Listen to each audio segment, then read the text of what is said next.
Bab 3359. Berlututlah.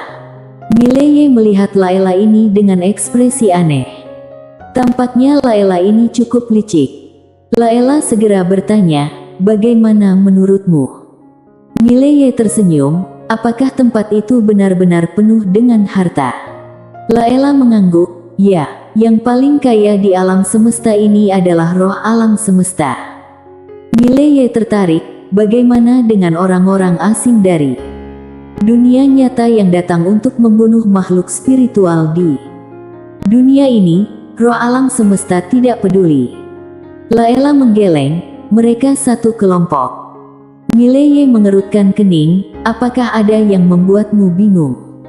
Layla mengangguk, "Ya, orang-orang dari dunia nyata datang untuk membunuh beberapa master dan saat itu, makhluk ini akan memanfaatkannya untuk merestart alam semesta, memulai siklus baru.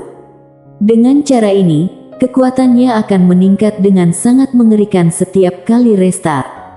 Sayangnya, itu masih belum bisa mengalahkan kakak bergaun polos." Kakak bergaun polos langsung membuatnya tunduk. Menunduk. Mileye tertawa, "Dia benar-benar tunduk." Layla mengangguk, "Ya, jika tidak menunduk, kakak bergaun polos akan menghapus kecerdasannya, membuatnya bodoh dan untuk bereinkarnasi ke dalam kecerdasan makhluk spiritual yang baru, dibutuhkan setidaknya berpuluh-puluh triliun tahun. Jadi, ketika mendengar kakak bergaun polos akan menghapus kecerdasannya, dia langsung tunduk." Mileye. Layla tersenyum-senyum, "Ayo, mari kita restart bintang, sangat dekat dari sini." Mileye berkata, "Kami akan pergi nanti, aku ingin bertanya beberapa pertanyaan padamu sekarang." Layla berkedip-kedip, "Pertanyaan apa?" Mileye berkata dengan serius, "Kamu dapat menduplikat inti pedang duniaku, tetapi kamu tidak dapat menduplikat energi rohku, mengapa? Jika ini adalah hukum alam semesta, seharusnya tidak boleh begitu. Mengapa hukum alam semesta mengizinkanmu menduplikat inti pedang duniaku?" Layla berkata, "Lepaskan jiwa pedang duniamu sekali lagi." Mendengar itu, Mileye melakukan seperti yang diminta dan pada saat inti pedang dunia muncul, Layla melambai dengan lembut. Seketika, di telapak tangannya juga muncul ribuan jiwa pedang dunia. Mileye mengernyitkan kening, "Bagaimana ini?" Layla tertawa, "Rasakan jiwa pedang dunia yang kubuatkan untukmu." Mileye membuka tangannya, inti pedang dunia yang dibuat oleh Layla langsung terbang ke tangannya. Beberapa saat kemudian, dia mengernyitkan kening dalam-dalam. Dia menemukan bahwa inti pedang dunia yang dibuat oleh Layla ini hanya memiliki nafas yang mirip, dan di dalamnya sama sekali tidak ada kekuatan kepercayaan. Palsu. Mileye melihat Layla dan Layla dengan tenang berkata, "Ini palsu." Mileye segera merasa kecewa. Layla secara diam-diam melirik Mileye, tidak berkata apa-apa, seperti merasa bersalah. Pada saat ini, Mileye tiba-tiba menatap Layla, "Tidak, jika makhluk ini tidak memiliki nilai apa-apa, Lydia pasti tidak akan meninggalkannya untuk dirinya sendiri. Layla ini cerdik, pasti ada sesuatu yang disembunyikan darinya." Mileye berkata sambil tertawa, "Apakah ada sesuatu yang tidak kamu katakan padaku?" Layla segera menggeleng-gelengkan kepalanya, "Tidak ada. Tidak ada." Mileye tertawa, "Baiklah, aku percaya padamu. Mari kita pergi merestart bintang." Layla langsung bersemangat, "Ya, mari pergi." Mileye berkata, "Tunggu sebentar, aku akan membawa seseorang bersama kami." Dengan itu, dia membuka telapak tangannya, sebuah jimat transmisi suara menghilang di tempat. Segera, ruang di sekitarnya tiba-tiba terbelah dan Quincy perlahan-lahan keluar. Quincy melihat Layla dengan tatapan tajam, lalu berkata, "Ini siapa?" Mileye menjelaskan kepada Quincy tentang Layla dan rencana untuk merestart bintang. Setelah mendengarnya, Quincy berkata dengan pelan, "Jadi, alam semesta kita juga pernah direstart, bahkan beberapa kali. Benar-benar mengejutkan. Mileye mengangguk, merasa agak terharu. Jika bukan karena Lydia, alam semesta ini mungkin sudah direstart sekali lagi. Dan banyak makhluk spiritual mungkin tidak tahu bagaimana mereka mati. Pada saat ini, Quincy tiba-tiba berkata, "Mari kita pergi melihat." Mileye mengangguk, dia menatap makhluk kecil, "Arahkan kami." Layla menggigil giginya, kemudian berkata, "Ikuti aku." Dengan itu, dia langsung menarik kedua tangannya ke depan. Ruang di dalam menara kecil ini langsung terbelah olehnya dan sekejap kemudian, dia langsung terbang ke dalam. Mileye dan Quincy saling berpandangan, kemudian dengan cepat mengikuti masuk. Dalam sekejap, keduanya berada di tengah-tengah langit bintang yang gelap. Langit ini sangat minim cahaya bintang dan seluruh langit dipenuhi dengan kegelapan yang sangat menekan. Layla menunjuk ke kejauhan, "Lihatlah." Mileye dan Quincy melihat ke kejauhan.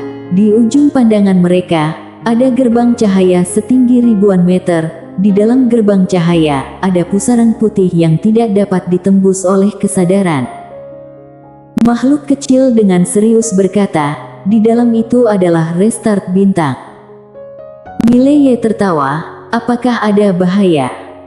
Makhluk kecil mengangguk, "Lia." Mileye bertanya, "Apa bahayanya?" Makhluk kecil dengan serius berkata, "Ketika kita lebih maju, penjaga di sini akan muncul. Itu ditempatkan di sini oleh roh alam semesta dan sangat kuat."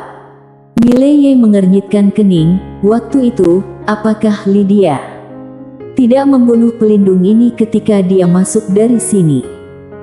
Makhluk kecil menggeleng. Pelindung itu merasakan kekuatan besar dari saudara perempuan berbaju rapi, jadi dia pura-pura tidur dan tidak bangun. Ketika mendengar itu, Mileye mendengus, "Sialan, bahkan bisa bermain seperti ini." Makhluk kecil melirik Mileye, "Pergi dan lawan dia." Mileye tertawa, "Tidakkah kamu bisa berkelahi?" Makhluk kecil menggeleng, "Aku tidak bisa berkelahi, aku hanya bisa." Saat mengatakan ini, dia tidak melanjutkan. Mileye melihat makhluk kecil dengan senyum, lalu pergi ke kejauhan. Setelah beberapa langkah, aura yang mengerikan langsung mengunci dia. Boom! Dalam sekejap, langit bintang ini langsung mendidih. Mileye memicingkan mata, aura yang sangat kuat ini.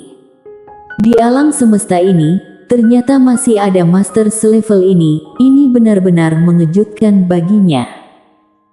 Saat itulah, ruang di depan Mileye tiba-tiba terbelah dan selanjutnya, seorang raksasa setinggi 100 meter perlahan-lahan melangkah keluar.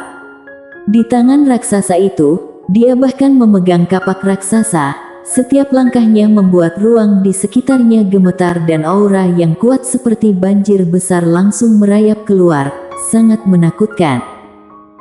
Mileye menatap raksasa itu, tetapi tetap diam. Harus dikatakan bahwa dia agak terkejut. Sangat kuat. Di alam semesta ini, ternyata masih ada master sekelas ini. Saat ini, raksasa itu tiba-tiba mengangkat kapaknya dan mengarahkan kemarahan ke Mileye. "Siapa yang berani menginjak-injak restart bintang ini? Apakah kamu bosan hidup?" Suara seperti lonceng besar, langsung membuat ruang di sekitarnya bergetar, sangat menakutkan. Mileye memicingkan mata, dia membuka telapak tangannya dan pedang biru gaib muncul di tangannya. Pada saat yang sama, di sampingnya, makhluk kecil tiba-tiba berkata, "Ketika kakak bergaun polos datang waktu itu, dia sangat rendah hati." Para pria ini, semuanya menilai preferensi orang, sangat realistis. Mileye memandang makhluk kecil, "Kamu juga tidak kalah." Pada saat ini, raksasa itu tiba-tiba meluncur maju, langsung mengarahkan dirinya ke Mileye dan kedua orang lainnya. Bersambung. Bab 3360. Hilang bersama angin. Melihat patung raksasa itu dengan kapaknya berayun ke arahnya, Mile tiba-tiba melangkah maju. Swiss. Sebuah sinar pedang sepanjang ribuan zang tiba-tiba meluncur ke arah patung raksasa itu. Bam! Patung raksasa itu mundur terus-menerus. Saat ia mundur, ribuan pedang dunia langsung menelannya. Boom! Raksasa itu sekali lagi mundur terus-menerus, satu langkah mundur, 1000 zang. Dan ketika ia berhenti, tubuhnya terbelah oleh banyak celah. Raksasa itu terdiam. Dia benar-benar terluka. Di kejauhan, Mile berhenti, ia melihat patung itu dengan sedikit keheranan, patung ini benar-benar tahan pukul. Tiba-tiba, raksasa itu menatap Mile, terkejut, pedangmu bisa melukai aku. Mile mengangguk, ya. Raksasa itu mengaum, dengan gemuruh dan dentuman, gelombang suara mengerikan tiba-tiba merambat dari sekeliling. Boom! Ruang waktu di sekitarnya tiba-tiba retak. Dan pada saat ini, peri kecil tiba-tiba berkata, "Kakak besar, dia adalah kakak dari kakak bergaun polos." Mendengar itu, raksasa itu terdiam, ia menatap peri kecil itu, "Kamu." Peri kecil itu dengan tenang berkata, "Dia adalah kakak dari kakak bergaun polos, jika kamu memukulnya, nanti kakak bergaun polos akan menguliti kulitmu." Wajah manusia raksasa itu seketika menunjukkan ekspresi ketakutan. Kakak bergaun polos. Wanita itu. Raksasa itu melirik pedang biru gaib di tangan Mile, tiba-tiba ragu. Bagaimana ini bisa diatasi? Membiarkan orang ini lewat. Tapi di mana wajah ini akan ditempatkan? Jangan biarkan pergi. Tapi jika wanita itu benar-benar mencarinya, dengan kekuatannya, pertarungan dengan lawan itu tidak akan mudah dimenangkan. Mengingat ini, raksasa itu menatap Mile, "Manusia, apakah kita bisa bertarung sebentar? Berlatih. Jika menang, biarkan lawan pergi, jika kalah, juga dapat membiarkan lawan masuk. Dengan cara ini, prestise akan terjaga. Tidak perlu mempertaruhkan hidup dan mati, juga tidak perlu melibatkan sebab dan akibat. Berlatih." Mendengar kata-kata raksasa itu, Mile mengangguk sedikit, tentu. Dia juga ingin bertarung dengan raksasa ini. Raksasa itu menatap Mile, "Aku akan menggunakan kekuatanku sepenuhnya." Mile tersenyum, "Silakan." Sambil berkata demikian, ia membuka telapak tangannya. Seketika, ribuan pedang manusia berasal dari telapak tangannya dan memenuhi langit. Dalam sekejap, puluhan juta pedang muncul di atas kepala Mile. Pedang itu seperti lautan yang luas. Melihat pemandangan ini, raksasa itu mengerutkan kedua matanya. Ia tidak berbicara banyak, membuka telapak tangannya dan kapak raksasa di tangannya tiba-tiba meluncur ke langit. Dalam sekejap, muncul formasi cahaya emas ribuan zang di langit dan kapak raksasa itu langsung muncul di tengah-tengah formasi cahaya itu. Mile tiba-tiba berkata, "Potong." Suara itu turun, pedang biru muda di tangan Mile langsung membawa puluhan juta pedang manusia menuju raksasa itu. Dalam sekejap, puluhan juta pedang itu seperti hujan lebat yang menghujani raksasa itu, menakutkan. Raksasa itu menyipitkan mata, ia melangkah maju, dan dengan ayunan tangan besar, ia langsung berkata, "Potong." Suara itu turun, dalam formasi cahaya itu, kapak raksasa itu tiba-tiba membawa serangkaian cahaya emas yang menakutkan dan menusuk ke bawah. Swiss.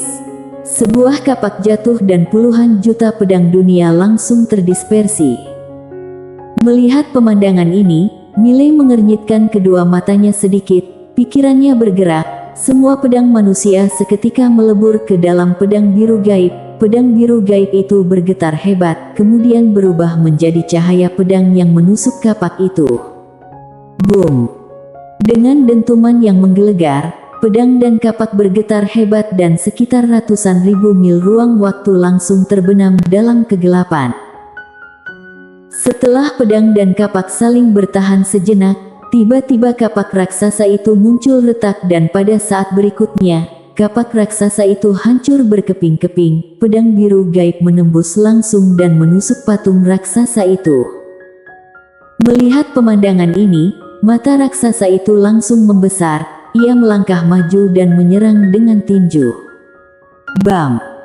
Sebuah kekuatan menakutkan secara keras menghentikan pedang biru gaib Mile, tetapi pada saat berikutnya, tangan kanannya langsung retak. Melihat pemandangan ini, raksasa itu terkejut, ia menarik kembali tangan kanannya, kemudian menyerang lagi. Boom! Kali ini, kekuatan yang kuat langsung mengirim pedang biru gaib terbang. Di kejauhan, Ye Mile hampir saja mengeluarkan pedangnya lagi, tetapi pada saat itu, raksasa itu tiba-tiba berkata, "Aku mengakui kekalahan." Mendengar itu, Ye Mile terpaku. Raksasa itu melanjutkan, "Hormati adikmu, masuklah.